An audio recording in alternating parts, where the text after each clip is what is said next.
रूस और सीरिया बरसों तक एक दूसरे के अहम साझेदार रहे। दोनों के लिए ये फायदे का सौदा था, लेकिन अब सीरिया में इक़्तिदार बदलने के बाद हालात बदल रहे हैं।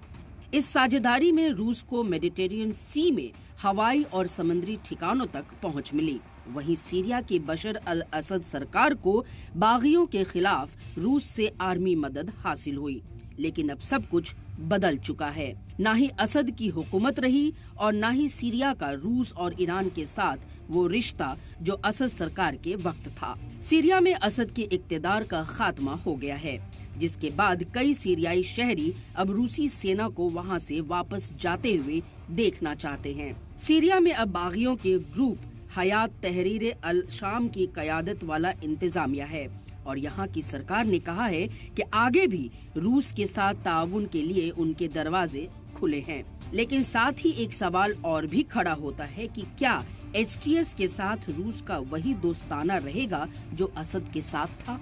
एचटीएस की हालिया सरगर्मियों और रूस को लेकर उसका बदला रवैया थोड़ा पेचीदा जरूर मालूम होता है। साथ ही सीरिया पर अमेरिका और इजराइल की सरगर्मियों से इस बात का इशारा मिलता है कि पुतिन सीरिया को किसी भी हालत में छोड़ने के मूड में नहीं है। एक वॉर क्रिमिनल के साथ मुआहदा, दोस्ती और डिप्लोमेटिक साझेदारी की बातों पर अमेरिका की खामोशी ने दुनिया को दिखा दिया है कि सीरिया जंग में किसने जीत हासिल की है और अमेरिकी पॉलिसी को चैलेंज करने से क्या हासिल किया जा सकता है।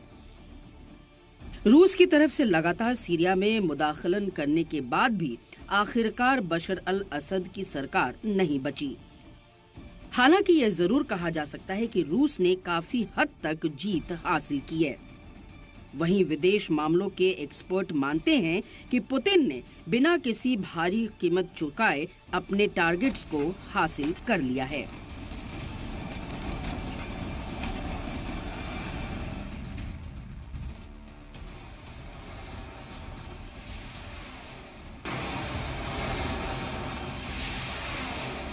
सीरिया में दखल कई चीजों को लेकर था, लेकिन इसका मेन मकसद अमेरिका की क़यादत वाले निजाम को पीछे ढकेलने के बारे में था।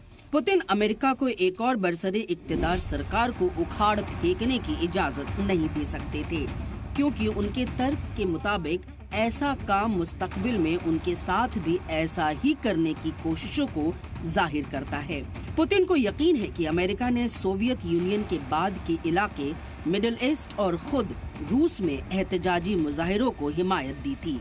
सीरिया में रूस ने कई दहाई तक मुबैना अमेरिकी पॉलिसी के खिलाफ एक स्टैंड लिया, जिसने अमेरिका और रूस के बीच सुलग रही चिंगारी को भड़का दिया।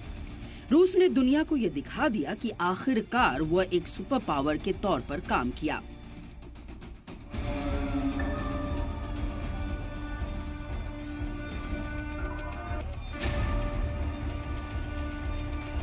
साथ ही दुनिया के किसी भी मुल्क के किसी भी बड़े बहरान का हल बिना रूस के दखल के मुमकिन नहीं है। गौरतलब है कि अमेरिका और रूस के बीच कोल्ड वॉर की जो चिंगारी कई दहाई से सुलग रही है, माना जा रहा है कि सीरिया और यूक्रेन जंग ने उसे शोला बना दिया है। यहाँ तक कि इस बात से इनकार नहीं किया जा सकता कि अगर रूस और अमेरिका में सीधी टक्कर हुई तो जिस तीसरी आलमी जंग का जो अब तक खदशा जाहिर किया जा रहा था, उसे हकीकत बनते देर नहीं लगेगी, जिसकी जद में वो मुल्क भी आएंगे जो कहीं ना कहीं किसी न किसी तौर पर अमेरिका और रूस से किसी भी इक्तिसादी, समाजी, सियासी अथवा डिप्लोमेटिक साझेदार है।